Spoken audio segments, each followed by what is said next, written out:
Olá, pessoal, boa tarde. Sou o professor Tino Sena. Vim gravar aqui uma aulinha com vocês, né? Fazendo a correção do nosso último simulado ESA aí, uma correção comentada, que eu vou fazer questão de estabelecer os detalhes principais aí do nosso gabarito. Bom, a prova de história começa da questão 29, tá? E já vem abordando sobre o movimento tenentista, o movimento que aconteceu ali na crise da República Oligárquica, entre 1920 e 1930, né? Os loucos anos 20 aí do Brasil, onde uma galera de média para baixa patente aí, né, digamos ali daquele exército da época, começa a se rebelar contra a estrutura da oligarquia, né, que é uma estrutura muito corrupta, que é uma estrutura muito arcaica, que é uma estrutura que tem feito, né, de fato, uma grande oligarquia no poder do Brasil, tá? E diversos casos de corrupção, várias coisas vão acontecendo que vão causando insatisfação aí nessa classe militar. Então a gente começa o seguinte: acerca do movimento tenentista, importante mobilização ocorrida durante a Primeira República, especialmente na sua crise, é correto que se afirma em. Aí vem a letra A. Os jovens oficiais do Exército, Marinha e Aeronáutica, até aí tudo bem, mas embora a gente dê um destaque muito maior aos tenentes do Exército, tá? Estavam dispostos a derrubar a estrutura oligárquica que os alijava do poder político e lhes exigia renda mínima para o direito ao voto. De fato, gente, militares de baixa patente, na Constituição de 1891, têm o direito ao voto restrito. Porém, não exigia renda mínima para o direito ao voto dos militares. Por quê? Porque você não tinha mais o voto censitário. Lembrando, a Constituição em vigência da época era a Constituição de 1891, que tem como grande marco o rompimento com a ideia de voto censitário. Um voto feito a partir do critério de renda, um voto feito com rendas anuais para você ter os eleitores de paróquia, os eleitores de província e os candidatos como eram aí durante o primeiro e segundo reinado. Não, tá? Você não tem voto censitário nos anos 20 no Brasil. B. Os oficiais de alta patente, como eu disse, tenentismo é média para baixa patente, se mostravam irritados com a ascensão política de Epitácio Pessoa enquanto presidente da República. A gente não era com Epitácio Pessoa, tá? Epitácio Pessoa era fluminense, inclusive. Era justamente com o pacto do café com leite, aquele revezamento ali de Minas e São Paulo. Então a B não está correta, primeiro pelo alta patente, segundo, passou do Epitácio Pessoa, né? Eles ficam muito mais satisfeitos com o começo da movimentação das eleições para 25 e 26. A chamada mocidade militar, influenciada por ideais positivistas e adepta ao liberalismo econômico, defendia a criação de um ideal salvacionista capaz de unir as oligarquias dos militares. Pelo contrário, eles queriam romper com a oligarquia, né? Eles até eram influenciados, sim, por algumas ideologias europeias, mas a gente fala do positivismo mais na proclamação da República do que propriamente no tenentismo. Mas é importante que a gente consiga entender que essa mocidade militar que está sendo falada aí, ela tende a romper o pacto oligárquico. Beleza isso? Então não manter, tá, essa união oligarquia militares. E o gabarito, por fim, letra D, né? Tornou-se fundamental para aprofundar a crise vivida pela estrutura oligárquica, já que inicialmente fez dura oposição ao Arthur Bernardes. De fato, senhores, em 1922, 1926, a gente vai ter até um episódio chamado As Cartas Falsas do Arthur Bernardes, né? Então, teoricamente, são cartas que ele acusa o exército de uma série de coisas, aí vai causar uma crise nas instituições, né? Uma instituição, o presidente da República, outros militares, tá? Que vai aumentar a insatisfação, e por quê? O governo do Arthur Bernardes é conhecido como um governo muito corrupto, tá? Ah, é. Apoiado por Hermes da Fonseca, esse movimento alcançou grande sucesso ao vencer tropas legalistas da revolta dos Oito Fortes de Copacabana. Gente, são os próprios tenentes que fazem o movimento dos 18 do Forte, tá? Então, não tem. Não é os tenentes que combatem os 18 do Forte, eles que fazem os 18 do Forte. Beleza? É isso, pessoal? Questão 29, então, ficou de boa, né? Um dos grandes líderes tenentistas daquela época é o Luiz Carlos Prestes, né? Aí vai fazer posteriormente, né? 1922, a revolta dos 18 do Forte, Revolução Paulista, 1924, né? Aí o maior movimento tenentista, porque sitiou a cidade de São Paulo, capital, né? Que ia sitiar, cercar. E a coluna Prestes, né? A coluna Miguel Costa, Luiz Carlos Prestes ali, no contexto dos anos 25, 26 e 27. Beleza? É um pouco isso aí, os tenentes aí são essas pessoas. Bom, questão 30. Sobre os fatos ocorridos durante a segunda metade do século XIX, assinale a alternativa incorreta. Então, agora ele quer incorreta, né? Letra A. Bom, segunda metade do século XIX, estou falando do segundo reinado. Então, estou falando ali entre 1850 e 1900, né? A eclosão da Guerra do Paraguai trouxe forte instabilidade ao império que enfrentou dívidas apesar da vitória. Correto. Nós pegamos muitos empréstimos estrangeiros e acarretou uma crise no império. Por quê? Porque a gente sabe que vai voltar da Guerra do Paraguai um exército abolicionista e extremamente republicano, influenciado ali pelo positivismo, que vai orquestrar o golpe de 1889, que vai colocar Deodoro da Fonseca no poder.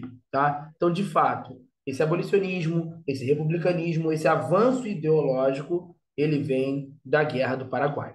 Bom, a chamada questão abolicionista ganhou boa parte da cena política, trazendo estabilidade ao império. Sim, você tinha a divisão das elites, né? As elites oligárquicas que querem a abolição e as elites oligárquicas que não querem a abolição, né? Entre os abolicionistas, posso citar aqui diversas figuras, né? José do Patrocínio, Luiz de Gama, André Rebouças, enfim, vários e vários e vários e vários e vários é, abolicionistas aqui eu poderia citar, mas de fato é que realmente roubou grande parte da cena política. 1871, a lei do ventre livre, 1885, a lei do sexagenário, do Saraiva de Cotegipe, e, enfim, 1888, a lei Áurea, né?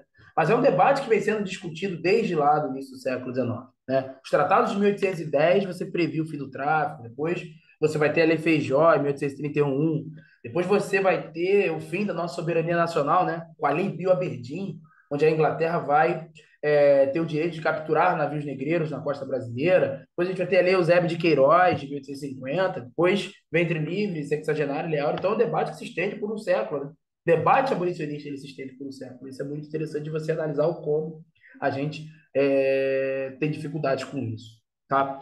A chamada Aliança de Cafeicultores do Vale do Paraíba e militares forçou a adesão do republicanismo pelas elites agrárias do Norte, Sul e Sudeste. Espera aí, gente. Espera aí. A Aliança de Cafeicultores do Vale do Paraíba e militares forçou a adoção do republicanismo pelas elites. Gente, os cafeicultores do Vale do Paraíba eram extremamente conservadores porque eram escravocratas, tá?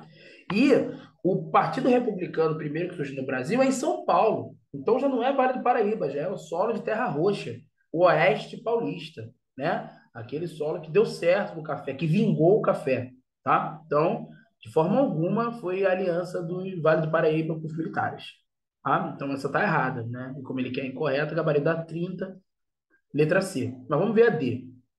O desenvolvimento da cafeicultura e o fim do tráfico de escravizados gerou o excedente de capitais. Gerou, tanto gerou que a gente sabe que grande parte do nosso capital disponível para a industrialização, que vai de fato começar a acontecer com o Venceslau Braz e depois com Vargas, gerou um excedente, sim, de capital. Tá? Tanto que foi possível fazermos a nossa Revolução Industrial. A Lei Saraiva, de 1881, realizou uma reforma eleitoral que incluía a proibição dos votos de analfabetos. Correto, senhores, corretos. Tá? De fato, você tem essa lei que ratifica a proibição, né, do voto aí aos analfabetos. Beleza, senhores? Bom, vamos lá. Por equivalência, é, nas áreas dos territórios permutados entre as duas nações, os Estados Unidos do Brasil pagarão uma indenização de 2 milhões de libras esterlinas, que a República da Bolívia aceita com o propósito de aplicar principalmente na construção de caminhos de ferro ou em outras obras tendentes a melhorar as comunicações e desenvolver o comércio entre os dois países. O texto acima é um tratado conhecido como, senhores, estamos falando, né? Estados Unidos do Brasil, começo da República era o nosso nome, não era República Federativa do Brasil, e a República da Bolívia, né? Em troca de uma saída para o Oceano Atlântico. Estamos falando aí da compra do Acre, tá? Estamos falando aí da compra do Acre, que é justamente estabelecido no Tratado de Petrópolis de 1903. É no Tratado de Petrópolis que nós compramos o Acre. Lembrando, né? Tratado de Badajoz, 1801, retoma o Tratado de Madrid, devolvendo o Sacramento à Espanha. Tratado de Utrecht, nós vamos ter dois, 1713 e 1715. 1713 se refere à fundação da Guiana Francesa, 1715 sobre a Guerra de Sucessão Espanhola. Tratado de Madrid, de 1750, que se baseia ali naquele princípio do uti possidetis, né? Que estabelece os contornos do Brasil atual, exceto a compra do Acre. E a letra A, o Tratado de Mitchell, ou Panos e Vinhos, né? Estabelecido ali em 1703 entre Portugal e Inglaterra, com os privilégios da balança comercial dos dois países ali, incentivos alfandegários a ambos os países. Beleza isso? Então, a 31 é uma questão bem tranquila, bem mais recente, né? Ó, Estados Unidos do Brasil tem que se atentar a essas nomenclaturas, porque essas nomenclaturas são importantes, tá? Para que a gente consiga compreender. Bom, questão 32. A cidade alternativa que caracteriza o que foi o milagre econômico brasileiro, né? A. Período marcado por alto crescimento econômico e por um aprofundamento da concentração de renda do Brasil. Vamos guardar essa. Fase aguda da industrialização brasileira, marcada pela internacionalização da economia, com a redução do papel do Estado. Há um erro. Aumento da participação do papel do Estado, tá? É na ditadura, é no regime militar, que nós vamos abordar aí a ideia da retomada do tripé econômico do JK, né? E a gente sabe que o Estado era extremamente intervencionista buscando o desenvolvimento. Então não tem redução do Estado, não, no milagre econômico. Milagre econômico esse ocorrido durante o governo Geisel, tá? 1969 a 1973. Importante você estabelecer qual o período histórico disso. Momento da ditadura militar. Bom, período da liberalização da economia com a privatização de empresas e a concentração de capitais. Senhores, privatização de empresas, liberalização, com o Estado intervindo na economia como era, né? A criação ali do Banco Central, já havia Banco Central, inclusive, na época, então, negativo, né? Concentração de capital, não. No caso, concentração de capital, sim, mas privatização de empresas, não. Fase marcada por obras de grande impacto, pelo controle dos gastos e da diminuição da inflação. Não há controle de gastos, tá? Tanto que a nossa dívida externa depois, a gente vai entrar na década perdida, beleza? Há uma redução na inflação, porque há um baixo índice de desemprego, há um baixo índice de pessoas precisando de renda, então, de fato, né, você tem uma redução da inflação, mas controle de gastos não. Período de forte crescimento industrial, com a criação de mecanismos para distribuição equitativa de renda. Eles investem em distribuição de renda, senhores? Há algum programa de auxílio, como o Auxílio Brasil ou Bolsa Família na época? Não. Negativo, né? O Estado não investe em políticas de distribuição de rendas. Então, o gabarito é a letra A. Período marcado por alto crescimento econômico e aprofundamento da concentração de renda do Brasil. Gente, o ministro da Fazenda, à época, né? Outro nome ultrapassado, ministro da Fazenda, né? Era o Delfim Neto. E ele fala uma frase em uma de suas entrevistas que é o seguinte, né? Vamos crescer o bolo para depois dividirmos, tá? Então, o que é crescer o bolo? Vamos crescer a economia para depois dividirmos. Beleza? É isso? Então, é um período marcado pela concentração de renda, mas também tem um alto crescimento econômico. A relato de que o nosso PIB crescia em torno de 10% ao ano. Tá? Hoje, a China, que é um dos países que mais cresce, cresce a 0,02% ao ano. Um crescimento desenfreado que, óbvio, teve as suas consequências. Ou, bom, 33 não foi uma medida tomada com o lançamento do PAEG. Galera, bom, Banco Nacional de Habitação, BNH, é uma coisa do PAEG, tá? BNH investe na construção de moradias populares, Campo Grande, Fazenda Botafogo, Bangu.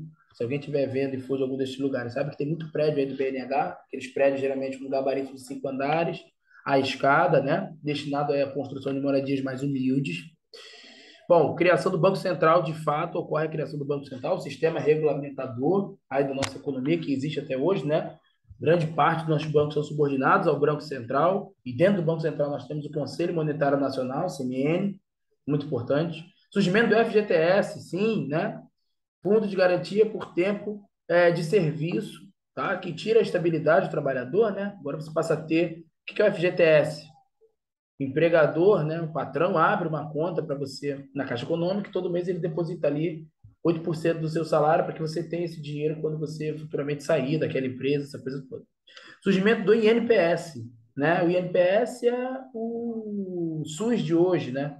Como se fosse o nosso SUS de hoje, tá? E isso também está dentro do PAEG, né? É a ditadura que começa a tentar, né? O regime militar começa a tentar universalizar o acesso aí à saúde por parte dos brasileiros.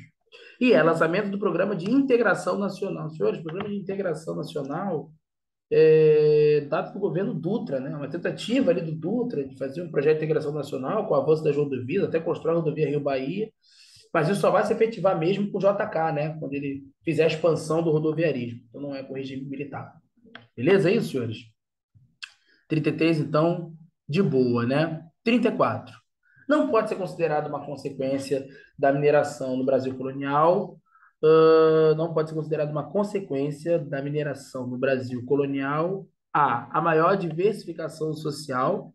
B, a maior integração entre as capitanias, o grande aumento populacional na região, a diminuição dos questionamentos à autoridade metropolitana e o maior controle metropolitano sobre a colônia. Senhores, é uma consequência da mineração, a maior diversificação social. Primeiro, entram muitos de fora, você tem muitos vindo do Nordeste para cá, tá? Então você tem uma diversificação da sociedade, você tem expansão da mão de obra livre, você tem a entrada do barroco, então não há como você não dizer que houve uma diversificação social. Maior integração entre as capitanias. Senhores, maior integração entre as capitanias. O Brasil já havia sido dividido em províncias, não que não existissem capitanias hereditárias naquela época, mas o Brasil já estava dividido em províncias. O grande aumento populacional na região, especialmente de 1750 a 1780, você tem um crescimento demográfico absurdo, e isso nos relata, nos enfatiza o porquê que o nosso Sudeste tem uma urbanização tão precária, porque foi feita às pressas, tá? É, a diminuição dos questionamentos à autoridade metropolitana. Pelo contrário, aumento. É depois da mineração que a gente vai ter a nossa primeira grande rebelião separatista, que é a Inconfidência Mineira, que é consequência dos altos impostos da metrópole, é consequência dos abusos que a metrópole cometia no Brasil, é consequência da tentativa de manutenção daquilo que a gente ouve falar ainda como pacto colonial, né? O estopim para a Inconfidência Mineira foi a derrama, embora antes mesmo da derrama tenha existido, tá? Já outras manifestações, como por exemplo a manifestação de Vila Rica, Felipe dos Santos, lá em 1720. Mas, de fato, diminuir os questionamentos da autoridade metropolitana, pelo contrário, a gente tem aí a entrada do iluminismo no Brasil, tá? A Confidência Mineira, ela contou com a influência do iluminismo, não conta com a influência da Revolução Francesa, porque aconteceu 3 meses antes, cuidado com isso, pode ser uma pegadinha em prova, tá? Você tem o avanço de um mercado interno, que reduz um pouco aí a nossa dependência de importações, dependência de capitais, tanto que em 1785, Dona Maria I vai proibir a criação de indústrias no Brasil, porque estava vendo que o Brasil era um país em potencial crescimento, tá?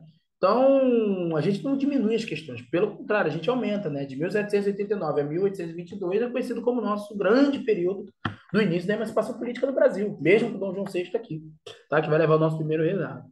O maior controle metropolitano sobre a colônia, sim, né? A mineração faz Portugal criar a Intendência das Minas em 1702, a Intendência dos Diamantes em 1734, as casas de fundição, que já haviam sido criadas no século XVII, mas foram reativadas no XVIII, é, o quinto, a captação, a derrama, tudo isso representa o aumento do controle metropolitano sobre a colônia. Beleza, pessoal? Então, essas eram as 6 questões de histórias aí que a gente tinha para gravar, tá?